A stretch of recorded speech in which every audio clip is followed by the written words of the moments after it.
ጤና ይስጥልኝ። ይህ ባና ሚዲያ ነው። ከባና ሚዲያ ለዛሬ ያዝናቸው ዘገባዎች አሁን ማስደመጥ ጀመርን። አበይት ነጥቦችን በቅድሚያ የትግራይ ጊዜያዊ አስተዳደር ከፌዴራል መንግስት የክልል ድጎማ በጀት ባለመምጣቱ ምክንያት የመንግስት ሰራተኞች ደሞዝ መክፈል አቁሜያለሁ ብለዋል። ይህ በእንዲህ እንዳለ በትግራይ የነዳጅ፣ የመድኃኒት፣ የክትባትና የምግብ አቅርቦት መከልከሉን በተባበሩት መንግስታት ድርጅት የኦቻ ጽሕፈት ቤት አጋለጠ። በዝርዝር ይዘነዋል። ከኤርትራ የሚመጡ ኤርትራውያን ስደተኞች ጤነኛውም በሽተኛውም ለመለየት ተቸግረናል ሲሉ ጠቅላይ ሚኒስትር አብይ አህመድ ተናገሩ። የጠቅላይ ሚኒስትሩ ንግግር በቅርቡ ኤርትራውያን ላይ ለሚካሄደው አፈሳ መንደርደሪያ መሆኑን እየተገለጸ ነው። እንዳሰሰዋለን። ኢትዮጵያ የባህር በር አያስፈልጋትም የሚል የፖለቲካ ፓርቲ ካለ መሰረዝ አለበት ሲሉ የኢዜማ አመራር አቶ ግርማ ሰይፉ ተናገሩ። ለዚህ ንግግራቸው ማስረጃ ብሎ ያቀረቡት ደግሞ የግብጽ ሕገ መንግስትን ነው። ፓርቲ ያከሰሙ ወደ ሌላ ፓርቲ የመግባት አመል ያላቸው ፖለቲከኛው አስተያየታቸው ከብልጽግና የተቸረላቸው ስልጣን ለማጥናት የተሰጠ ነው በሚል እየተተቹ ይገኛሉ። እነግራቸዋለን። እስራኤል የኢራንን የትራፊክ ካሜራዎች በመጥለፍ የከፍተኛ ባለስልጣናትን እንቅስቃሴ ትከታተል እንደነበር ይፋ ሆነ። እስራኤል የኢራንን የትራፊክ ካሜራዎች እንዴት ተጠቀመችበት የሚለውን በዘገባችን መልስ የሚያገኝ ነው። አብራችሁ ቆዩ። ጠቅላይ ሚኒስትር አብይ በሚዲያ የትግራይ ህዝብ ወዳጅ መስለው ቢከሰቱም በትግራይ የነዳጅ፣ የመድኃኒት፣ የክትባትና የምግብ አቅርቦት መከልከሉን በተባበሩት መንግስታት ድርጅት የኦቻ ጽሕፈት ቤት አጋለጠ። የትግራይ ጊዜያዊ አስተዳደር በበኩሉ ከፌዴራል መንግስት የክልል ድጎማ በጀት ባለመምጣቱ ምክንያት ክልሉ ለደሞዝ መክፈያ የሚሆን በቂ ገንዘብ ስለሌለው የመንግስት ሰራተኞች ደሞዝ መቆሙን አስታውቋል። የትግራይ ጊዜያዊ አስተዳደር ፕሬዝዳንት ጀነራል ታደሰ ወረደ የካቲት 25 ቀን 2018 ዓ.ም በመቀለ ዲስትሪክት የኦቻ ጽሕፈት ቤት ኃላፊና ከትግራይ የአደጋ ስጋት ዝግጁነት ኮሚሽን ጋር በወቅታዊ የተፈናቃዮች ሁኔታ ላይ መክረዋል። ተፈናቃዮች ወደ ቀያቸው ካልተመለሱ የከፋ አደጋ ሊከሰት ይችላል ያሉት ፕሬዝዳንት ታደሰም ተፈናቃዮቹ ህይወታቸውን በስቃይ ውስጥ እያሳለፉ መሆኑንና በቂ ምግብ፣ መድኃኒት፣ መጠለያና ክትባት እንደሌለም ጠቁመዋል። ፕሬዝዳንቱ አክለውም ነገሩ ወደ ከፋ አደጋ ከመሸጋገሩና ከፍተኛ ችግር ከመፈጠሩ በፊት ግብረሰናይ ድርጅቶች አስቀድማችሁ የምትወስዱት ዋስትና ሊኖር ይገባል። የሚመጣውን ችግር ለመቀነስም ቀድማችሁ ልታስቡበት ይገባል ብለዋል። በትግራይ ጊዜያዊ አስተዳደር በኩል ተፈናቃዮችን ለመመለስና ከተመለሱ በኋላ መልሶ ለማቋቋም የገቢ ማሰባሰብ መርሃ ግብር መጀመሩን የገለጹት ፕሬዝዳንቱ ይህም ተፈናቃዮቹ ወደ ቀያቸው በሚመለሱበት ወቅት የሚገጥማቸውን ችግር ለማቃለል ታሳቢ ያደረገ መሆኑን ገልጿል። የፌዴራል መንግስት ከነዳጅና መድኃኒት በተጨማሪ የትግራይ ድጎማ በጀት በመከልከሉ ከ100 ሺህ በላይ የመንግስት ሰራተኞች ደሞዝ ሊከፈላቸው አልቻለም። ከፌዴራል መንግስት የክልል ድጎማ በጀት ባለመምጣቱ ምክንያት ክልሉ ለደሞዝ መክፈያ የሚሆን በቂ ገንዘብ ባለማግኘቱ የስራ ማስኬጃዎችና ሌሎች ክፍያዎች በማጠፍ የደሞዝ ክፍያ ብቻ እንዲፈጸም ሲደረግ ቆይቷል። ይሁን እንጂ ለየካቲት ወር 2018 ዓ.ም ደሞዝ መክፈያ የሚሆን ጥሬ ገንዘብ ስለሌለ ያለፈው ወር የደሞዝ ክፍያ ያልተፈጸመ መሆኑንና ገንዘብ እስኪገኝ ለጊዜው የደሞዝ ክፍያ መቆሙን አስታውቋል። በተባበሩት መንግስታት ድርጅት የኦቻ የትግራይ ንዑስ ጽሕፈት ቤት ኃላፊ ልኩቾ ቢተር ከፕሬዝዳንት ሌተናል ጀነራል ታደሰ ወረደ ጋር በተፈናቃዮች መመለስና በሰብአዊ እርዳታ በተወያዩበት ወቅት ከለጋሽ ሀገራት ያገኙትን የነበረው ሰብአዊ እርዳታ ችግር እንደገጠመው ገልጿል።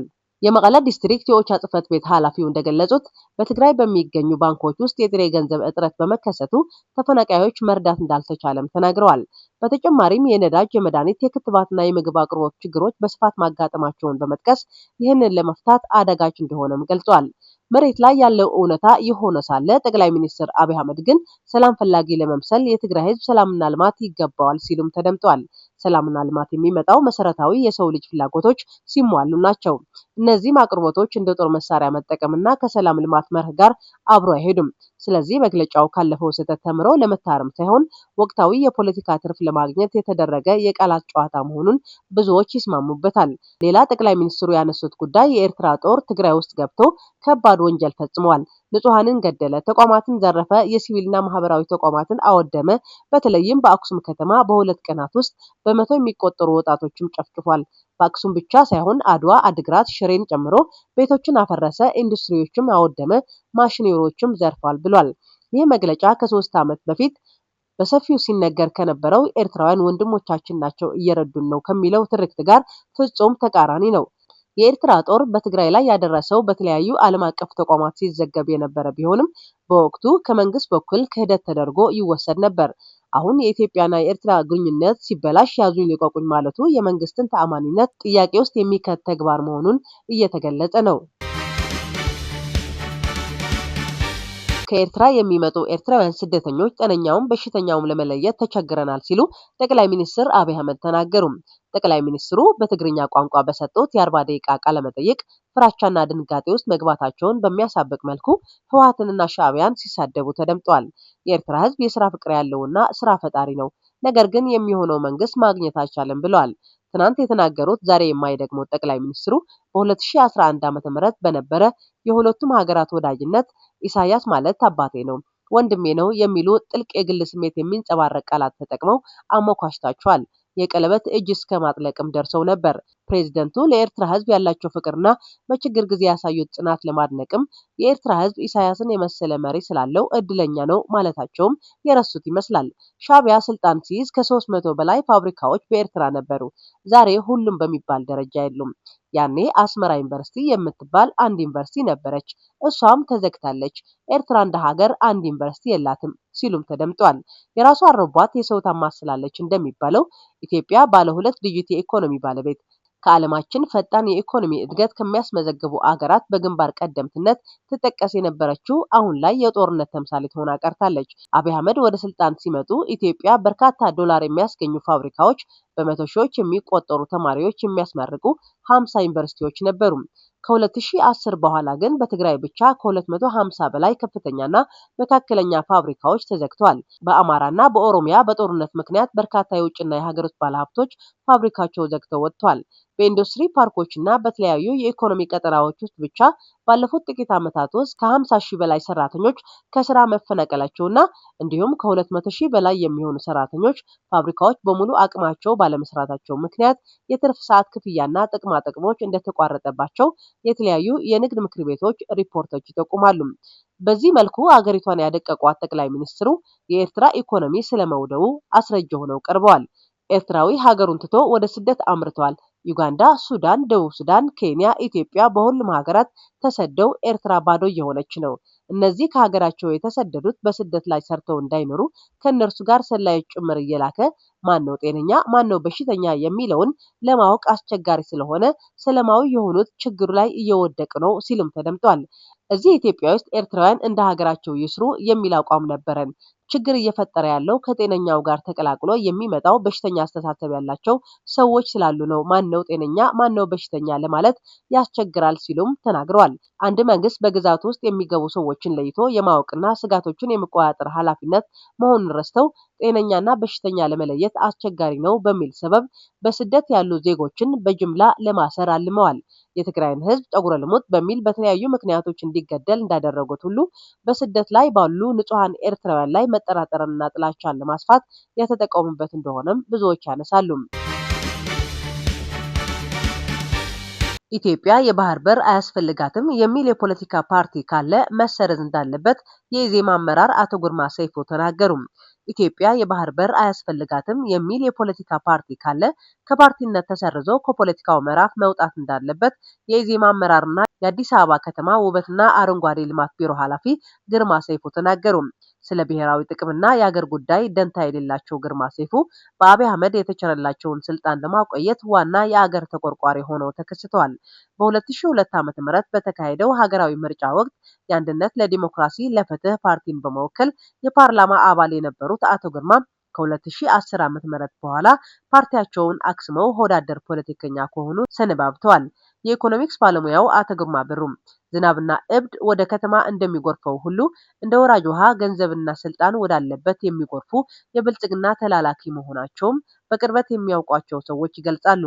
አቶ ግርማ ከአዲስ ዘመን ጋዜጣ ጋር በነበራቸው ቆይታ እንደገለጹት የሀገሪቱን የባህር በር የማረጋገጥ ጉዳይ በቀጣይ ህገ መንግስቱ በሚሻሻልበት ወቅት ትኩረት ተሰጥቶት የመንግስት ግዴታ ተደርጎ ሊደነገግ ይገባል ብለዋል። ለዚህም እንደ ምሳሌ ያነሱት የግብጽ ህገ መንግስት አንቀጽ 19 የናይልን ውሃ ደህንነት ማስጠበቅ የመንግስት ግዴታ መሆኑን እንደሚደነግግ ጠቅሰው በኢትዮጵያም የባህር በርን ማስጠበቅ ህገ መንግስታዊ ግዴታ ሊሆን እንደሚገባ አሳስበዋል።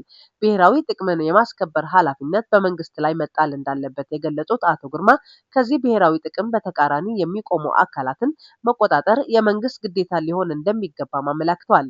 ሀገር ማለት ባህር ዛፉና ሸንተረሩ ነው የሚል አስተሳሰብ ያላቸው የብልጽግና ቅልብተኞች ስለ ኦሮሞ ህዝብ ስቃይና መከራ፣ ስለ አማራ ህዝብ ጭፍጨፋ ደንታ የላቸውም።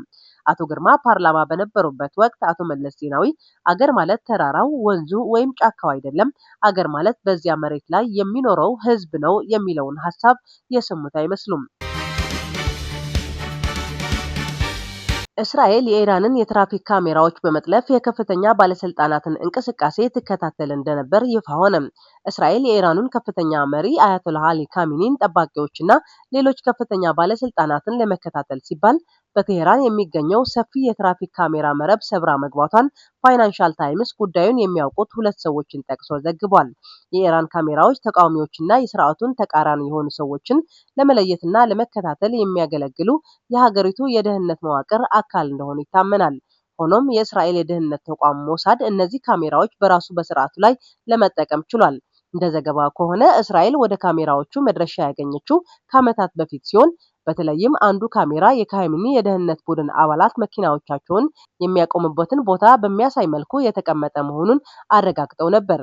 በእነዚህ ካሜራዎች አማካኝነት የእስራኤል የስለላ ተቋም የጠባቂዎቹን የመኖሪያ አድራሻ፣ የስራ ሰዓትና ማን እንደሚጠብቁ የሚያሳይ ዝርዝር መረጃ አደራጅቶ ነበር።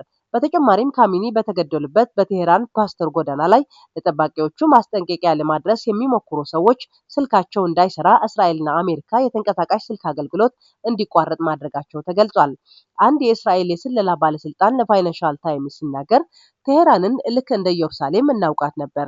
አንድን ቦታ ባደክበት ጎዳና ልክ በደንብ ስታውቀው ትንሽ ነገር እንኳን ከቦታው ሲቀየር በቀላሉ ታስተውላለህ ብለዋል።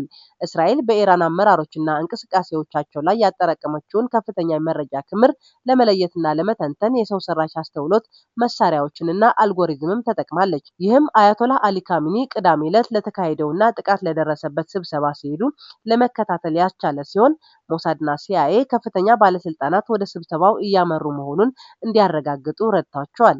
በተጨማሪም ሲአይኤ ቁልፍ መረጃዎችን የሚያቀብል የሰው ምንጭ እንደነበረው ምንጮቹ ጠቁመዋል። ይህ በእንዲህ እንዳለ ከእስራኤል ጋር ግንኙነት አላቸው የተባሉ የቀድሞው የኢራን የስለላ ኃላፊ በቁጥጥር ስር ውለዋል። ኢራን የቀድሞውን የስለላ አብዮታዊ ዘብ ኃይል የስለላ ኃላፊ ሆሴን ታይብን ከእስራኤሉ የስለላ ተቋም ሞሳድ ጋር ግንኙነት አላቸው በሚል ወንጀል በቁጥጥር ስር መዋላቸውን ተዘግቧል። ለከፍተኛው የደህንነት ባለስልጣን መታሰር እንደ ምክንያት የተጠቀሰው በቅርቡ አሜሪካና እስራኤል በኢራን ላይ ጥቃት ከመፈጸማቸው 20 ደቂቃዎች ቀደም ብሎ ሆሴን ታይብ ከሀገሪቱ ጠቅላይ መሪ አያቶላህ አሊ ካሚኒ ጋር የነበራቸው ስብሰባ ታምሜያለሁ በሚል ምክንያት በድንገት አቋርጠው መውጣታቸውን ነው። የተከበራችሁ የባና ሚዲያ አድማጭ ተመልካቾች ለዛሬ ያዝናቸው ዜናዎች እነዚህ ይመስላሉ። ስለተከታተላችሁን እጅግ አድርገን እናመሰግናለን። የባና ሚዲያ የዩቲዩብ ቻናል ላይክ፣ ሼር እና ሰብስክራይብ ማድረግ እንዳትረሱ። መልካም ጊዜ